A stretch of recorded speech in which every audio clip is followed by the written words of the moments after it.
Ghost of Tsushima is a vast, beautiful game you'll be eager to explore, but even with its traditional open world trappings, you may need a little more than the wind to guide you. Whether it's tips for sharpening your combat, or some basics to get more out of the game, here are 9 things you should know before starting Ghost of Tsushima.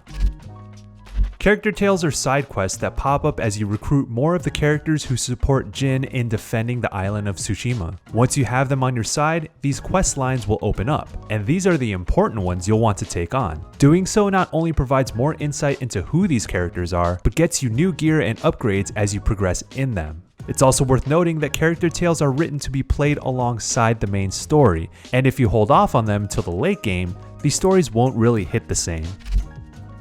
Combat can be challenging, even more so if you don't take advantage of its systems. The game will remind you at times if you're not engaging with the various stances you unlock, and you should heed that advice if not for the first time. Stances work as a sort of rock, paper, scissors matchup where a certain stance is more effective against an enemy using a certain type of weapon, allowing you to stagger enemies quickly for easier kills. As a side note, one upgrade along the wind stance path lets you auto parry spear attacks when you attack, so get that when you can. When you get into pretty big combat scenarios, you're often overwhelmed by the number of enemies coming after you. There will be a mix of swordsmen, spearmen, and sometimes brutes. Since archers hang back and fire away, they'll often interrupt any sort of combat rhythm. You can predict when they fire by their voice lines, but it's better just to get them out of the way first. They're also easy targets since they don't have the gear to defend themselves up close.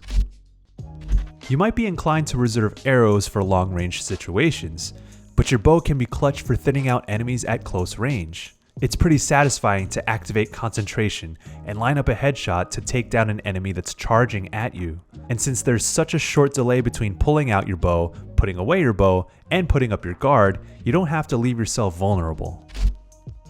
When clearing out Mongol camps, you're often asked to do optional objectives in addition to killing the camp leader. These aren't just for completionists. Sneaking around to find the leader and observe the leader before making the assassination is important. Doing so grants an extra point to your stance unlock progression meter, so you can get them quicker. Other objectives give you more legend XP.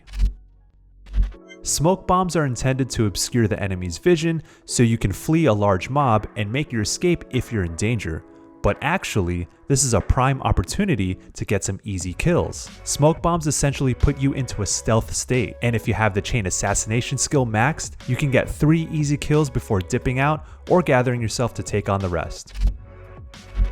Each set of attire carries its own unique attributes. That much is clear when you acquire them and see them in menu, but it's easy to forget swapping them for the right situation, so this is your reminder. When roaming about, wear the traveler's attire to uncover more of the map area as you explore, which can mark key locations from further out, and make your controller pulse when collectibles are nearby. If you're going into sneaky missions, swap in the Ronin attire, and if you're going head-on into battle, always have your samurai armor ready. It's a quick swap in the menu that'll give you an edge whatever the situation. More armor sets unlock throughout the game, but these are the key ones towards the beginning. Major charms offer beefier buffs than minor charms, that much is clear, but you can only get 2 slots for major charms, so don't waste them on minor charms. One of the key location types to seek out is the Inari shrines. Finding these unlock extra minor charm slots. If you see a fox out in the open, follow them to wherever they lead. Now, one particularly good major charm to find at the start is Mizu-no-Kami, which makes timing windows for parries a bit wider. Parrying is probably the most important combat mechanic to master, so this charm will make your life much easier. You can spend technique points to unlock the guiding wind perk that'll lead you to important spots that offer upgrades, like the hot springs to boost health or shrines to find more charms.